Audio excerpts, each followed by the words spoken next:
you've looked at the space, you've defined your problem, then you went deeper into the vendors and selected those that you think are relevant, and you want to move forward with the project, then we advise you to make sure that somebody is responsible for pushing the project to delivering the solution in clinical practice.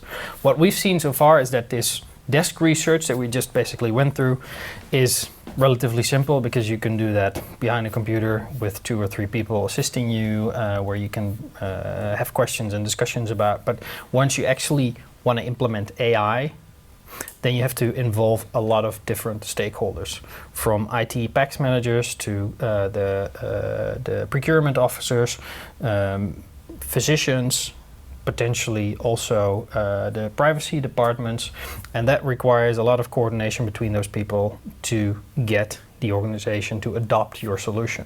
So what we always advise is to get an executive sponsor, a manager of a department, or a budget holder to help you push the implementation forward. Without one central person to organize this, it's going to take a lot of time before it will be implemented. We've seen now I think maybe you can make it even stronger, right? If you do not have a central person, a champion in your organization who is going to push and pull on the project, risk of failure is quite high. Yes. You need to have someone in your organization who is going to make this a success. Yeah, we've seen projects where it took 12 months before we could get something going, but we've also had projects where it happened and we got a whole implementation going within 6 months.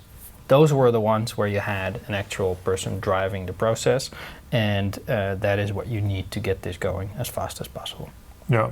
So from a vendor side, what we have learned is that it's also important to empower such a person, so that we provide all the information, all the documents, all the regulations, and all the security checklists, etc. That all the information that you can already provide. So otherwise, it's going to take a long time to get all that stuff organized. Yeah, because it's not only a clinical thing that is required for integration. It requires the legal people, the data protection officers, etc.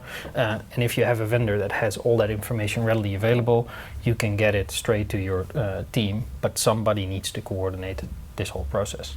And then eventually, when everybody agrees on the paperwork and IT departments lined up and everything's integrated, make sure that all your users are trained to use the solution, because without it, the AI will not have the effect that you're looking for. People need to understand how AI provides information in the clinical workflow, and what to do with that information, how to set up their own hanging protocols, etc. This is very crucial for the end users to start benefiting from the AI solution. And also the other way around, right? As a vendor, you usually can learn a lot from your users. So it's training the people who are going to use it, but it's also listening and setting up a feedback mechanism, so you can say, for your situation, it's actually different from what we have encountered so far. So can we learn from that? Can we improve it? And I think something that you're also looking for together to make a project a success, that you can learn both sides and then make it work. Yeah, basically you're already touching upon the deployment and evaluation phase there. Deployment, last step. Yeah, so indeed. So we have all the paperwork signed. Signatures are there. Yep. So now we need to put something that actually works. So that means you need to have a very clear project plan. Depending on if you have an on-premise or a cloud deployment, there will be different actions that you need to take, different people that need to be involved. So all these actions need to be very defined and time managed.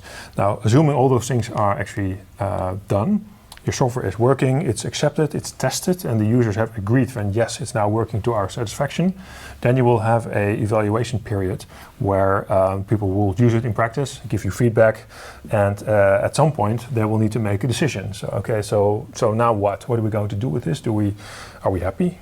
Do we want to keep using this or not? And if not, why not? So, and if yes, based on which criteria?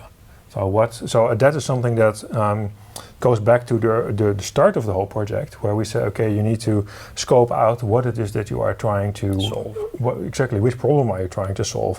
And if you agree on that upfront, then you can also execute your trial period or your initial phase to make sure that you actually get the answers to those questions. I think that's quite important. So then at the point where you're sitting down with the vendor and say, okay, so what are we going to do? You actually have thought about this and you have information where you can make a decision that is based on data. Yeah. And what we often see then, or often the question we get then, do I need to do a full clinical study? Well, you can. So it depends on what your question is. If your purpose is doing research, then you can. For a lot of institutions, that is not their purpose. Exactly. They have a pain that they want to solve, and they're looking for a product to solve the pain. So, yes. No, the point there is not to do a full clinical study. The point is to validate that the product you're getting is actually performing according to the specification. Yeah. So that goes back to checking the test set, the certifications that the companies have, doing some reference checks, and having your own important evaluation criteria. Yeah, so that is enough. It's definitely not needed to do a full clinical study because all the legit vendors have done a study. They have a report showing you the results, and they can already provide you the clinical background of the accuracy of the solution. So it's more a qualitative kind of validation that you're looking for when it's in clinical practice than a very quantified.